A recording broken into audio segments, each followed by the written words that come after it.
In this video, I'm going to talk about why so many chosen ones fall into the trap of self-hatred and how it's caused.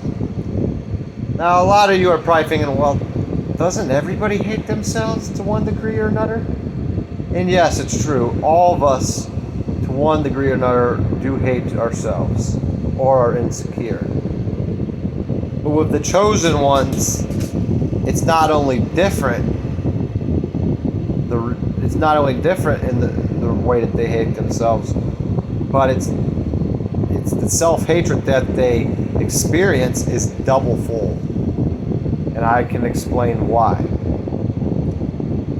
First, I'm going to have to talk about why people in the Matrix hate themselves. For this to all make sense, I have to talk about that first. So, people in the Matrix hate themselves primarily because of social conditioning, because of media programming, because they're constantly trying to measure up to their environment, their community, their peers, their coworkers, their friends, their relatives, etc., etc. It's a lot of it ties in with consumerism. It's like the whole concept of keeping up with the Joneses. So, people in the Matrix, their insecurity is based on where they stand with other people, or where they stand opposed to other people. The chosen ones, on the other hand, don't care. They have an innate sense of self. That's why so many chosen ones are often mislabeled as loners. They're in their own lane. They have their own goals. They have their own set of ideals. They know what they want out of life. They follow what suits them.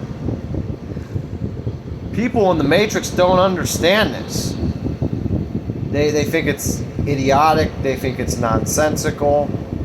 They think it's pointless. And they don't understand how somebody can remain so strong and how somebody can remain so self-confident. It baffles them. And because the chosen one is often so unique and often it remains separate from the crowd, aka the Matrix, feels threatened by them because they're so different.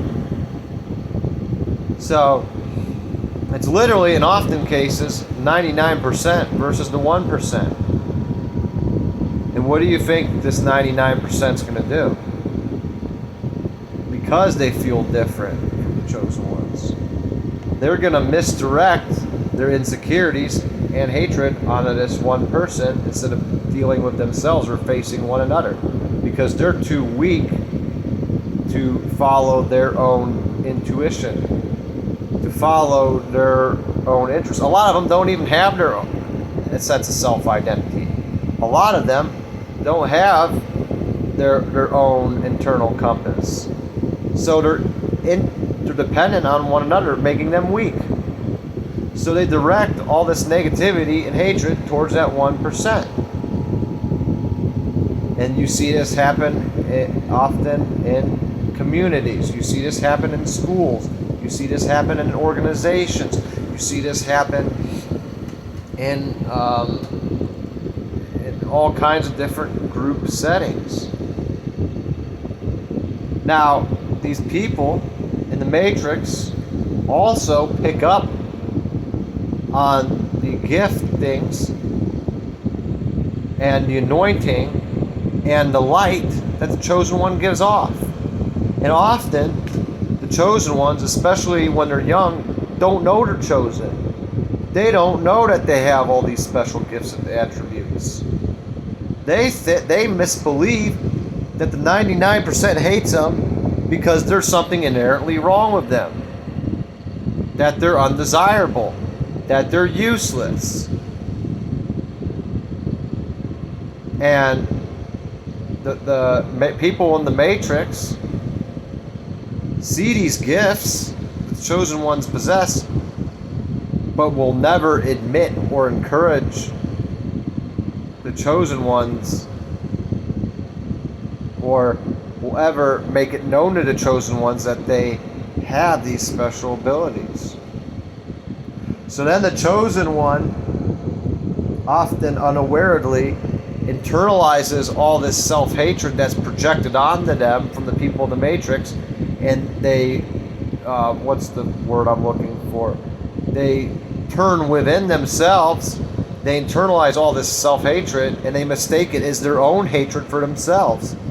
And they go through their life not knowing who they are. They go through their life feeling very confused and insecure, and it hampers their personal growth and it hampers their identity.